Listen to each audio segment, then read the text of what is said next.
عوام مہنگائی اور لوڈ شیڈنگ سے تنگ، حکمرانوں کے قہقہے، عوامی رد عمل شدید۔ حکومتی اتحادی جماعتوں کے اجلاس کے دوران پاکستان کی بڑی سیاسی جماعتوں کے سربراہان کی خوش گپیوں کی ویڈیو سوشل میڈیا پر زیر بحث ہے۔ اس ویڈیو کو سوشل میڈیا سائٹس پر شیئر کیے جانے کے ساتھ تنقید کا نشانہ بھی بنایا جا رہا ہے۔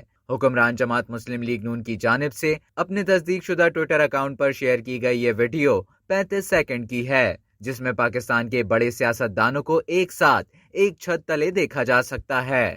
اس ویڈیو میں پاکستان ڈیموکریٹک موومنٹ اور JUIF کے سربراہ مولانا فضل الرحمان، پیپلز پارٹی کے سربراہ آصف علی زرداری اور موجودہ وزیر اعظم شہباز شریف بیٹھے باتیں کر رہے ہیں۔ اس دوران مولانا فضل الرحمان کے کسی مزاحیہ جملے پر آصف زرداری مسکرا رہے ہیں اور شہباز شریف تالی مار کر قہقہا لگا رہے ہیں۔ یہ قہقہا عوام کو کچھ خاص نہیں بھایا اور ویڈیو کے وائرل ہوتے ہی وزیر اعظم پر تنقید شروع ہو گئی۔ اس مختصر سی ویڈیو کو شیئر کرتے ہوئے انٹرنیٹ صارفین کی جانب سے ملک کی معاشی حالات، ڈالر کی بے لگام اڑان اور شہباز شریف کے قہقہے پر تبصرے کیے جا رہے ہیں۔ وزیر اعظم شہباز شریف کی زیر صدارت اتحادی جماعتوں کے اجلاس میں اسمبلیوں کی مدت پوری کرنے کا فیصلہ کیا گیا ہے۔ اتحادی جماعتوں نے اس بات پر اتفاق کیا کہ قبل از وقت انتخابات بہتر آپشن نہیں ہے۔